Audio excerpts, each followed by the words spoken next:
Sebagai pembuka, aku mau langsung tanya sebelum aku bertanya kenapa mereka pakai kacamata hitam ya. Sebentar, tapi aku mau nanya dulu. Masing-masing dari Gilbert dan juga Poppy. 3 kata yang menggambarkan film Saat Menghadap Tuhan. Poppy dulu. Miris. Terus ya gelap pasti ya. Dan pukulan buat pukulan. Udah itu aja sih.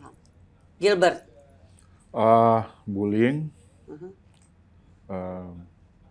keluarga. Dalam ya.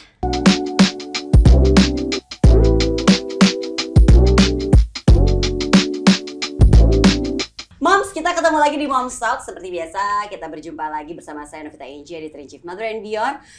Hari ini aku mau nanya dulu ya, kenapa kamu berdua pakai kacamata hitam? Silau. Ya sih, emang di luar sih matanya gitu lumayan ya. Kenapa pakai kacamata hitam? Sebenarnya ini bentuk protes ya, bentuk campaign kami sih sebenarnya, campaign dari film Saat Menghadap Tuhan, yang dimana kayak kita pakai kacamata hitam tuh sebenarnya simbol kayak ketidakpedulian. Kan banyak orang tua. Ya kita, jangankan orang tua ya, maksudnya orang-orang di sekitar kita ketika melihat ada pembulian atau ada hal-hal yang sebenarnya tidak benar gitu terjadi di sekeliling kita, kita memutuskan untuk ignore. Iya. Nggak peduli dan kayak udah itu bukan urusan kita, karena bukan anak kita atau karena bukan keluarga kita. Betul. Iya, justru itu lebih kayak ya kenapa kita pakai kacamata hitam. Oke. Perlambangan ya. Nah, penasaran gak sih? Kita akan ngobrol-ngobrol tentang film Saat Menghadap Tuhan. Film ini disutradarai oleh Rudi Sudjarwo. Ini gelap tadi pertama yang langsung disampaikan, dan mewakili kacamata hitam ini adalah gelap ya kan? Karena ini mengangkat tentang sisi gelap remaja yang kita tahu banyak kasus bullying atau perundungan dan juga kekerasan terhadap anak dan remaja. Poppy dan juga Gilbert sudah hadir. Ini adalah 2 pemeran dari film Saat Menghadap Tuhan. Pasti jadi bapak dan jadi ibu dong ya. Betul. Nggak mungkin jadi anak ya. Iya, benar. Nah, tapi sebelum kita menyaksikan filmnya, kita ngobrol-ngobrol dulu supaya kita tahu film Saat Menghadap Tuhan itu apa, ceritanya seperti apa. Ceritain dong, siapa nih, mau Gilbert apa Poppy, tentang Saat Menghadap Tuhan. Kenapa judulnya juga Saat Menghadap Tuhan? Karena at the end, dalam hidupnya kita kan, kita harus bertanggungjawabkan apa yang kita sudah lakukan selama di dunia di saat kita menghadap Tuhan kan. Berat. Bener sih. As a reminder jadi ya? As a reminder. Oke. Relate untuk film ini, kita sebagai orang tua juga jangan sampai lupa kalau kita ini dulu juga anak. Iya sih. Ini kan siklus hidup ya? Siklus hidup. Bener, lahir, jadi anak, jadi orang tua, terus lalu menghadap. Betul. Ih, dalam ya. Coba cerita tentang karakternya yang pasti nggak jadi anak remaja, jadi jadi bapak-bapak. Gilbert jadi apa, Poppy jadi apa? Saya di film ini di Saat Menghadap Tuhan ini berperan sebagai seorang bapak dari anak yang bernama Marlo, anak SMA. Dan Bapak Marlo ini dia nggak punya nama di sini. Oke. Papa Marlo ya. Papa Marlo jadinya. Sekolah kan panggilnya gitu ya. Ya. Papa Marlo ini latar belakangnya itu adalah datang dari keluarga yang sangat mapan, punya semuanya, ditinggal sama istrinya, berpulang istrinya, terus kemudian dia harus hidup dengan anak lakinya dia. Walaupun semuanya ada, tapi ternyata ada satu ruang hampa kosong ini yang membuat, yang akhirnya berpengaruh lebih kepada mental anaknya. Tanpa dia sadari. Iya. Nah, itulah Papa Marlo. Di kota-kota dan di mana-mana sebenarnya. Iya, betul. Oke. Kalau Poppy? Kalau aku di sini berperan sebagai seorang ibu yang anaknya bernama Gito. Sama kita juga tidak ada nama-namanya ya. Jadi Mama Gito, Papa Marlo, seperti itu ya. Nah, kalau background dari Mama Gito sendiri, dia single parent. Terus kayaknya ngejar hidup sosialnya yang lebih gimana, social climber lah gitu ya. Dia sebenarnya kan kayak tujuannya nih, gue kerja buat keluarga, gue kerja buat anak, mencukupi kebutuhan rumah. Tapi di sisi lain, tanpa dia sadari ada kekosongan yang tidak bisa dia isi. Ketika kayak mamahnya oke deh mamanya kayak ngejar kehidupan sosialnya supaya kerjaannya nanti lancar atau apa, tapi di sisi lain anaknya kosong. Hubungannya tidak terisi sama anaknya gitu sih. Ini tuh sebenarnya udah terlihat ya bahwa segala sesuatu kan dalam kehidupan anak-anak tuh ya, di saat anak itu merasa hampa, anak ini merasa kosong, merasa kurang kasih sayang. Ini tuh kan kayak cikal bakal mulai dari kelakuan-kelakuan atau hal-hal yang negatif terjadi pada anak-anak. Jadi di sini nih ceritanya memang intinya awalnya dari situ ya. Nah ini aku pengen tahu deh cerita yang paling menarik selama proses syuting, karena kan ini kan pas aku tanya 3 kata tentang film ini kayak langsung gelap, dalam gitu kan kayaknya, melambang miris gitu. Nah mungkin bisa cerita apa nih yang didapat juga sama Papa Marlo sama Mama Gito di saat syuting, saat menghadap Tuhan ini? Kalau pas syutingnya sih kita aku nggak ada satu frame ya kita ya. Oh nggak bareng? Kita nggak bareng karena memang misalkan kalau partnya aku di rumah aku sendiri. Partnya Papa Marlo juga di sekolah ya. Dan di rumah. Di rumah sendiri. Gitu. Terus kita syutingnya setnya berbeda jadi nggak pernah ketemu. Tapi kalau untuk proses syutingnya sendiri, aku walaupun sebagai orang tua, walaupun aku udah jadi ibu, tapi ibu yang anaknya baru 5 tahun sama Mama Gito kan anaknya udah SMA. Terus itu tuh kayak untuk proses pendalaman nyampe gimana ya menjadi seorang ibu yang anaknya udah zaman sekarang, yang udah kayak ngapa-ngapain tuh udah bisa, justru malah keluar rumah terus gitu ya. Itu jadi kayak aku lebih kayak, aduh gimana ya, kayak menggali si karakter seorang ibu yang belum aku tapaki, mungkin 11 tahun kemudian atau kayak 12 tahun kemudian, seperti itu sih. Syutingnya sih alhamdulillah lancar. Cuma mungkin kalau Mas Rudi kan perfeksionis ya, ketika kayak esensinya atau itunya kayak masih belum klik, masih terus di Mas Rudi pengen kita memaksimalkan itu, entah gimana caranya gitu sih. Jadi harus nyampe sih pesannya seperti itu sih. Oke. Nah kalau Gilbert ini kan punya anak teenager juga kan? Di film ini sih sebenarnya yang gue rasain itu akhirnya menjadi ada ilmu untuk gue sebagai orang tua dibawa pulang ya. Dibawa pulang dan proses syutingnya sendiri, proses kita persiapan untuk film ini pun buat gue sesuatu yang unik. Karena kita melalui banyak simulasi, tidak on script yang ini ada line per line-nya segala macam itu enggak. Ini ada benang merahnya, ini peristiwanya ini kalian harus masuk di situ. Apa yang akan kalian lakukan di situ? Apa yang akan sebagai orang tua nih Bapak Marlo, apa yang akan diomongin ke anaknya? Anaknya pun begitu, apa yang harus dihadap? Dia harus bikin apa nih? Nggak scripted ya? Unscripted. Jadi cuma benang merah dan akhirnya jadi kayak dikasih cermin gitu. Aduh. Wah, ini. Dalam situ ya jadinya ya. Sangat dalam gitu. Akhirnya berpikir, apa ini ya? One day berarti sama anak-anak gue yang masih kecil pun gue nggak bisa kayak gini. Gue nggak bisa begini, gue harus begini. Ya anak-anak sekarang beda sama zamannya kita dulu ya. Gitu. Oke.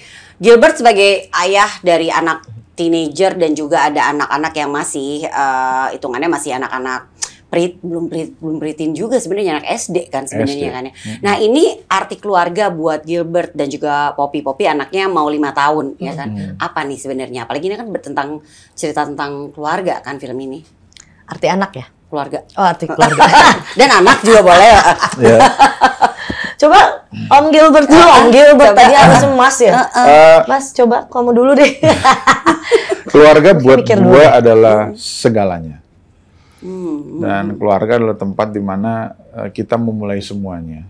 Kita bangun pagi, masih berkumpul. Malam kita mau istirahat pun, kita akan berkumpul lagi deh. Sebelum kita melakukan semuanya, segala aktivitas di luar rumah gitu. Jadi memang keluarga adalah awal, penting, dan akhir. Sebenarnya itu sih. Dalamnya. Waduh. Kalau Poppy apa? Walaupun sebagai manusia gue nggak sempurna ya. Iya dong, kita kan masih manusia ya. Jadi pengen salim deh. Ya kan? Pengen sungkem ya kan? Jadi kayak penjelasan gue nggak ada apa-apanya nih. Aduh. Jangan dong. Nggak ya. Jadi kalau aku kan juga baru berkeluarga lah Teh, baru memulai ya alhamdulillah sekarang udah tahun ke-6 juga pernikahan. kalau arti dari keluarga menurut aku itu adalah kayak step baru, petualangan baru. Terus tempat kita untuk membelah diri, Teh. Sebagai ibu tuh ya kan, kita harus beneran bisa dibelah menjadi istri, mama, terus menjadi apalagi ya public figure, misalnya pekerjaan, menjadi tetangga yang baik, menjadi apa-apa gitu ya. Jadi kayak oke, stretch gue gitu ya. Tapi di sisi lain kita ini kan apa namanya, alhamdulillah sudah punya anak gitu kan. Anak itu hasil karyanya kita berdua. Jadi di sini ya keluarga itu ya kita membangun karakter anak. Jadi kayak kita meng-create gitu kan, nanti anak ini akan jadi seperti apa, besarnya gimana. Ya ini jatahnya kita untuk jadi orang tua yang sudah didelegasikan sama orang tua. Kita membangun koloni sendiri. Betul. Tapi sebenarnya kita jadi baru tahu ya bahwa ternyata gue tuh bisa loh sampai segini gitu kan ya. Yang tadinya kita nggak pernah sadar bahwa kita mampu. Kayak tadi kan soalnya kan Poppy bilang kita membelah diri nih, ya kan. Bisa jadi ini, bisa jadi ini. Jadi mama pun juga jadi mama yang tegas, jadi mama yang seru gitu kan ya. Itu kan kayak yang kejam. Betul kan. Nah, itu dia nih kalau ngomongin soal pola asuh, karena kan film ini juga bercerita tentang pola asuh kan ya. Jadi kalau pola asuh yang kita tahu sekarang beda lah ya sama yang dulu. Dulu kan kita tahu orang tua kita banyak yang otoriter gitu kan ya, kayaknya enggak, pokoknya nggak boleh. Kenapa nggak boleh? Nggak usah nanya, titik gitu kan ya. Tapi kan saat ini kita juga setelah kita menjadi orang tua, anyway kita sadar ada hal-hal positif kok yang sebenarnya dulu kita nggak setuju sama orang tua kita yang bener juga ya poinnya ya. Nah, apa nih nilai-nilai atau pola asuh seperti apa yang masih diambil nih dari orang tua kita yang walaupun udah berbeda banget zamannya, yang masih kayaknya ini masih bisa nih gue pakai, ini belum expire gitu loh istilahnya dalam kita membesarkan dan mengasuh anak saat ini. Oke, kalau aku sih sebenarnya yang aku masih keep dari mama dan aku berusaha turunin ke anak aku, mama aku tuh nggak pernah ngajarin aku untuk misalnya ketika aku salah, mau kamu salahnya sama siapa? Ya kamu harus minta maaf. Dan itu sering aku jalanin. Misalnya aku habis berantem sama orang. Ya gue gak suka gini-gini. Oke, gue minta maaf kalau tadi melukai perasaan lo atau apa-apa. Iya. Nah itu yang diajarkan mamaku untuk menjadi gentle gitulah. Seperti itu. Jadi itu aku usahakan untuk turunin ke anak aku. Itu bagus loh sebenarnya. Alhamdulillah Teh. Jadi aku dari dulu tuh tidak merasa rendah ketika kita minta maaf sama orang. Setuju. Terus mengakui kesalahan gitu. Sama di sisi lain, mamaku tuh kan orangnya berani ya, kayak kalau aku mau pegang binatang apa atau apa, udah pegang aja gitu kan. Maksudnya tidak pernah ngasih kayak batasan ya, kecuali megang ular yang membahayakan gitu ya atau apa. Atau megang komodo gitu. Iya. Nah itu sekarang kayak aku turunin ke anak aku. Anak aku tuh jadi nggak takut reptil, terus jadi nggak aku takut-takutin yang kayak mau manjat pohon silakan manjat. Kalau lari kenceng nggak apa-apa, hati-hati ya. Jadi bukan yang kayak sini, jangan. Jadi banyak takut. Tapi anak aku tuh kayak kalau udah nangis, jatuh nangis kenceng, itu sensornya. Oh ya kenapa sakit atau apa? Itu sih paling yang aku coba turunin kayak nggak banyak ngasih ketakutan yang mungkin teman-teman aku gitu kan, awas hati-hati jangan gini, awas itu gini. Tapi aku lepasin gitu sih. Jadi lebih berani dan juga mengajarkan anak tuh tadi minta maaf tuh kan, berbesar hati itu kan nggak gampang sebenarnya. Nah ini diajarin dari kecil. Kalau Gilbert? Ya hampir sama sih sebenarnya, terutama untuk anak-anak laki gitu ya. Berani berbuat, berani bertanggung jawab. Kalau kamu bikin salah, minta maaf. Tapi kalau ada orang yang berani melukain kamu, ya kamu harus tahu posisinya gimana nih gitu. Nggak harus langsung dibalas juga sih. Dan jangan takut. Gitu. Dan ya itu hati-hati mau ngelakuin apa-apa ya lakuin aja silakan. Tapi konsekuensinya ini. Lari kenceng ini emang kecil nih lari. Jangan lari, kenapa? Enggak, kamu akan jatuh. Kalau jatuh sakit. Tapi kalau cuma bilang jangan kamu lari, kamu akan jatuh, dia akan lari. Ada itunya, itu yang diajarin orang tua gitu ya. Dan tidur siang. Tidur siang susah itu siang ya. tidur siang. Sementara zaman sekarang segede gini tuh kayaknya nggak usah disuruh, saya mau tidur siang. Ya kan? Siang tidur siang kan ya. Oke, film Saat Menghadap Tuhan ini juga membahas tentang isu bullying atau perundungan. Kita tahu dari zaman dulu sampai sekarang isu bullying itu kan masih satu yang besar ya. Kalau mungkin di zamannya mungkin aku sama Gilbert eranya sama ya, kita istilah tuh digencet dulu kan ya istilahnya ya. Sekarang kan kita mengenali dengan istilah bullying. Dulu zaman sekolah, Poppy sama Gilbert pernah dibully nggak atau digencet nggak? Oh iya, dibully. Iya, apalagi dia Sampai dari zaman kapan udah jadi dan itu musisi kan? Dan itu ya mungkin natural kali itu teman cowok gitu, yang lain lihat gua waktu itu ya SMA gua udah nyanyi sama Cowboy apa segala macam, jadi ada rasa iri apa semua segala macam, dan iseng pengen ngetes nih orang kayak gimana, nolek gitu. Berantem zaman itu, karena gua nggak suka lihat orang digituin, jadi apalagi kalau gua yang digituin, gua aja nggak pernah gituin lu, istilahnya gitu kan. Jadi gitu berantem, benar-benar berantem. Jadi itu jadi ngerasain. Tapi karena rasa itu makanya gue nggak pernah mau bully orang. Jadi kalau lihat apalagi. Oke. Itu. Dari situ jadinya ya. Dari situ. Karena tahu. Gitu. Pernah. Kalau Poppy pernah dibully nggak zaman sekolah dulu? Tampang aku sebenarnya kayak tampang pembuli sih ya, bukan tampang dibully ya. Baik. Jadi pernah membuli? Enggak sih. Itu maksudnya itu bukan hal yang menurut aku hal yang harus diketahui atau apa ya. Cuma pas ketika kayak aku pas start masuk SMP itu ya. Itu udah mulai ada kakak kelas yang biasa lah, yang sok-sok gimana gitu. Cuma karena aku orangnya yang nggak bisa nih aku digencet. Mau apa gitu. Misalkan kan kalau zaman dulu kayak nanti ketemu ya pulang di sini katanya gitu kan. Ada tuh kayak di samping dekat sekolahan tuh, dekat sungai misalnya gitu. Waduh, mau apa ini? Ya aku datang aja. Gitu. Aku datang aja. Dia malah kayak marah-marah. Tahu nggak gini? Mau ngapain sih? Aku bilang gitu. Maksudnya kayak aku kayak ngerasa kayak lu marah-marah ke gua tujuannya apa? Iya. Kecuali emang aku kayak melakukan kesalahan dulu. Iya, seperti itu sih gitu. Cuma kayak itu nggak jadi bikin aku ngerasa gimana ya. Aku aku kalau nggak senang aku ributin gitu masalahnya. Dia kayaknya salah manggil salah orang, salah nunjuk nih. Gitu. Begitu. Yang ini berani nih apa? Nggak takut orang gua nggak salah gitu kan. Besoknya mau temenan gitu loh, sama kakak kelas gitu. Kan? Nah, tadi Poppy cerita di sini berperan sebagai Ibu Gito. Ini salah satu Ibu Gito ini menjadi salah satu sasaran bullying karena dia nggak berdaya menyimpan emosi dan juga ekspresi juga dia pendam.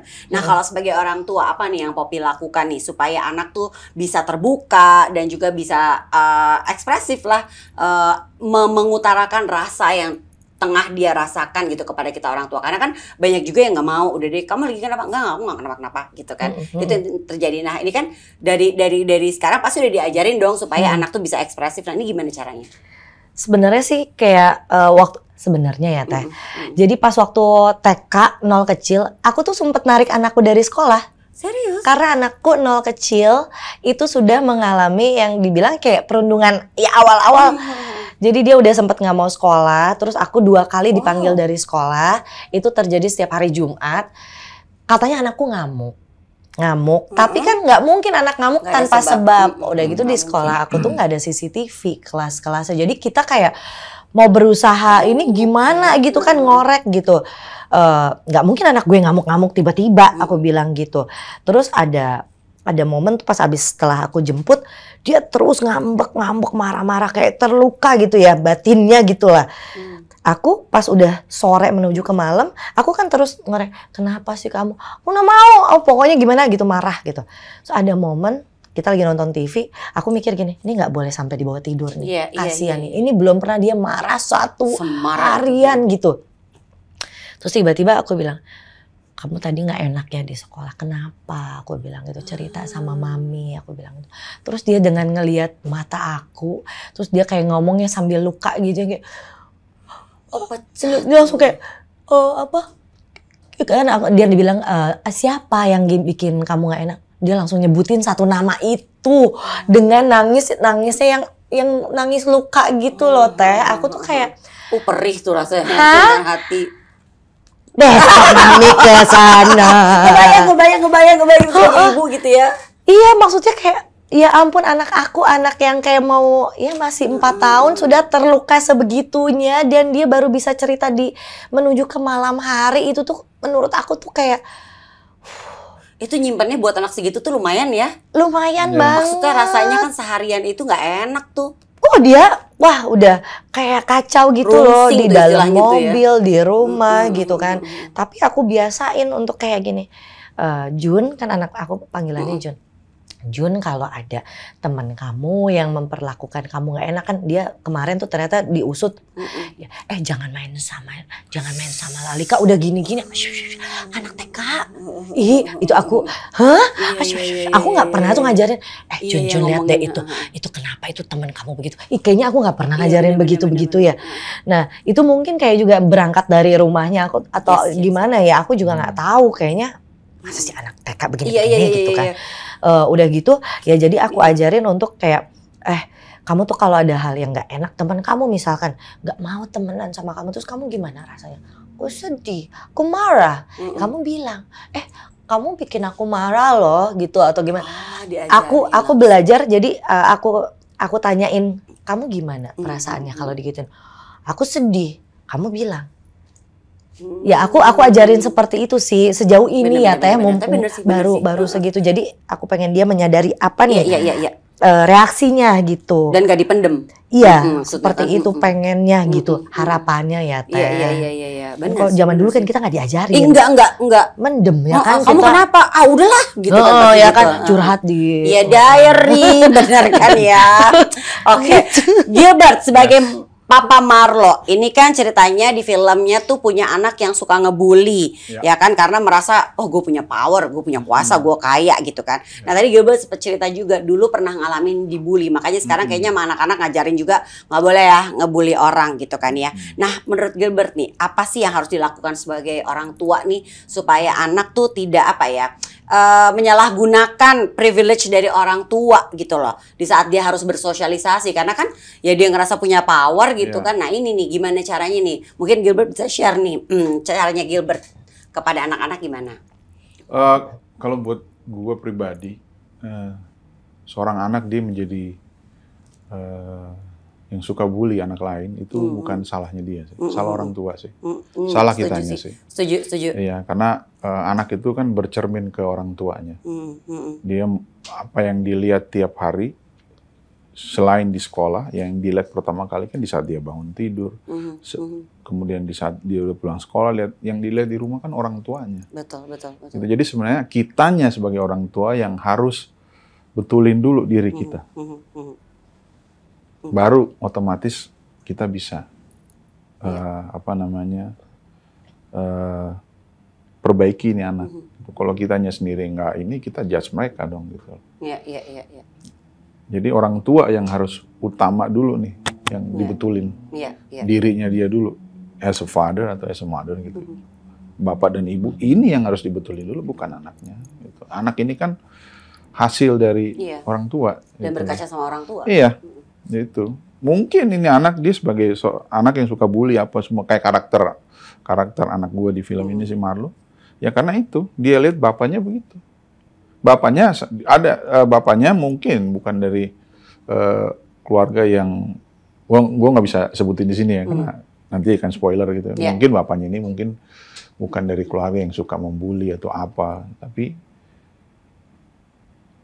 tiba-tiba ada itu yang bikin anaknya ini jadi rebel gitu loh, memberontak. Iya. Jadi balik lagi. Iya, balik lagi. Ke orang tua ya. Ignorance. Satu kan yang paling utama kan ignorance ini. Gitu loh. Iya. Kalau ignorance itu yang kita taruh di depan, aduh kasihan banget anak-anak gitu. Iya sih. Setuju banget. Iya. Aku langsung itu ada suami. Tuh dengar ya. Baik. Ini. Ya begitulah Teh. Makanya diajak promo juga ya Teh. Sekalian ini parenting. Bagus ya. Oke. Nah sebagai penutup nih, apa sih sebenarnya pesan yang ingin disampaikan dari film Saat Menghadap Tuhan ini, dan kenapa moms harus nonton film Saat Menghadap Tuhan ini? Kalau punya anak remaja kayaknya pas dibawa juga ya anaknya ya. Karena sekarang, kenapa film ini ya mungkin bisa untuk jadi tempat wadah di mana kita semuanya orang nonton dan dapat ilmu yang baru tentang parenting gitu. Karena kan sekarang ini kan lagi ramai isu mental health ya. Iya benar. Ya, itu kan ya itu bahasa generalnya seperti itu kan. Tapi di dalam ini kan banyak banget nih. Di dalam mental health issue ini kan ada segala macam penyebab dan itulah ya. Film ini bisa bikin kita untuk sebagai orang tua untuk sekali lagi supaya tidak menyalahkan anak. Apa yang terjadi dengan mereka itu karena kita. Balik ke kita ya. Kitanya. Iya. Gitu. Ini sih kayak kaca banget sebenarnya. Iya. Benar. Gitu. Kita begini sama anak. Balik Ini ke kita. kan ada Iya. di belakang. Betul. Itu nggak boleh. Kalau Poppy mau nambahin? Betul sih, itu aku setuju banget ya. Kalau ya film ini sih sebenarnya kayak ini tuh waktu kita belajar lagi ya. Iya. Iya. Paham. Sebagai orang tua dan nanti kan ini 17 tahun ke atas ya Mas ya? 17 atau 13 sih? Ya aku Between lah, somewhere between.